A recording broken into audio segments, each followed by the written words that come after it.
SRH ఆడినటువంటి తీరికి అందరూ కూడా పిచ్చిగా తిట్టుకున్నారు. అరే 287 ఒకసారి కొట్టారు, 277 ఇంకోసారి కొట్టారు, ఒకసారి పవర్ ప్లేలోనే దాదాపు 125 స్కోర్ కొట్టారు. హెడ్ మాస్టర్ అన్నారు, కమిన్స్ ని కాటెరమ్మ కొడుకు అన్నారు, అభిషేక్ శర్మని 2 యువరాజ్ సింగ్ అన్నారు. మరి ఏమైంది వీళ్ళంతా? ఓహో మీ ఆటలన్నీ కూడా చిన్న స్వామి స్టేడియం ఒప్పల వరకేనా? ఒక్కసారి ఆ 2 స్టేడియాలు దాటి పైకి వస్తే ఇదా మీ నిజ స్వరూపం అనేలాగా నిన్నైతే ఎస్ఆర్హెచ్ ఆడడం జరిగింది. భయ్యా ఓడిపోవడం మ్యాటర్ కాదు, ఓడిపోయినందుకు ఎవరికి కూడా బాధ కనిపించలేదు. కానీ ఇంత చెత్తగా ఓడిపోతారని చెప్పి ఎవరు కూడా అనుకోలేదు. దీని బదులు కనీసం ఆర్సీబీ ఫైనల్స్కి వచ్చినా, ఆర్ఆర్ ఫైనల్కి వచ్చినా, సిఎస్కే ఫైనల్కి వచ్చినా కానీ కనీసం పోటీ వచ్చేది, లేదా కేకేఆర్ని కనీసం ఓడించేటటువంటి ప్రయత్నాలు చేశాయి. వీళ్ళు ఎంత చెత్త పర్ఫార్మెన్స్ ఇస్తున్నారంటే అసలు కమిన్స్కి ఏమైంది, ఆ బౌలింగ్ ఆర్డర్ దింపుడైంది. నువ్వు నిజంగా వరల్డ్ కప్ కొట్టావు కదా, దీన్ని బట్టి ఒకటే అర్థమవుతుంది, వరల్డ్ కప్ కొట్టినంత ఈజీ కాదు ఐపీఎల్ కొట్టడం అనేటటువంటి మీమ్స్ కూడా ఫుల్ వైరల్ గా మారుతున్నాయి. ఇది కానీ కాటేరమ్మ తల్లి చూసింది అనుకోండి, వీళ్ళు నా కొడుకులేందిరా బాబు అనేటటువంటి ఫీలింగ్ కూడా ఆమె కూడా కలిగింది అనేటటువంటిది అనిపించింది. ఫ్రెండ్స్ అసలు ఎస్ఆర్హెచ్ ఓడిపోవడానికి గల కారణం ఏంటి అంటే టాస్ అనమాట.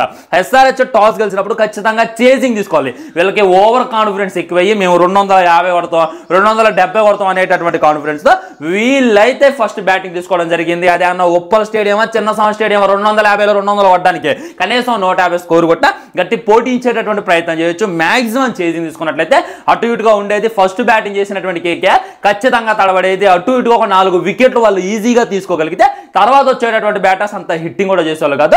సెకండ్ బ్యాటింగ్ కి చాలా ఈజీ అయిపోద్ది అనేటటువంటిది లేకుండా ఓవర్ కాన్ఫిడెన్స్ ఎక్కువయ్యి మాక్సిమం వీలైతే ఫస్ట్ బ్యాటింగ్ తీసుకోవడం జరిగింది. నిజంగా ఓపెనర్ ఇద్దరు కూడా 1-2కు పరిమితమైన తర్వాత నాకైతే దిమ్మ తిరిగింది. ఫస్ట్ ఓవర్లోనే స్టాక్ తీసినటువంటి ఆ వికెట్ ఏదైతే ఉందో ఇక అసలు అది వేరే లెవెల్ అని చెప్పుకోవచ్చు అనమాట. మాక్సిమం అర్థమైపోయింది, ఒకళ్ళ తర్వాత ఒకళ్ళు వస్తూనే ఉన్నారు, పోతూనే ఉన్నారు. కనీసం ఒక్కడు కూడా అర్ధ గంట అక్కడ నిలవలేదు భయ్యా. ఇదైతే చాలా బాధగా అనిపించింది.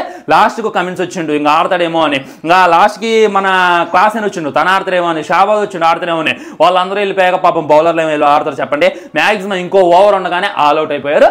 దాదాపు 112 స్కోర్ అయితే కొట్టారు. ఇది చాలా అంటే చాలా వరస్ట్. అయినప్పటికీ హోప్సే, అది ప్యూర్ బౌలింగ్ పిచ్.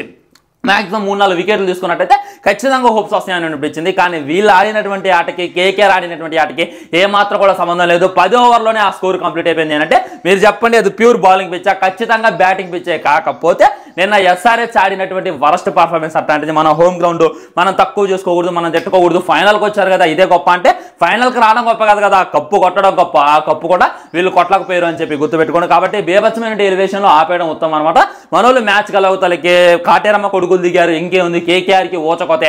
అప్పటికే కేకేఆర్ దాదాపు ఎస్ఆర్హెచ్ ని 2 సార్లు ఓడించింది. మరి గెలుస్తుందని అనుకోవాలి. ఇంకా హర్షిత్ రాణా అనమాట, మర్యాద రామన్న సాంగ్స్ వేసి పోట్లిస్తుంది పోడిని కోసిస్తే రేపు నీ సంగతి చూస్తామరా నాయన అని చెప్పి దానికి బీభత్సమైనటువంటి ఎలివేషన్ లో నిజంగా హర్షిత్ రాణాని పిచ్చి కొడతాడు అనుకుంటే హర్షిత్ రాణాతోనే కొట్టించుకున్నారు.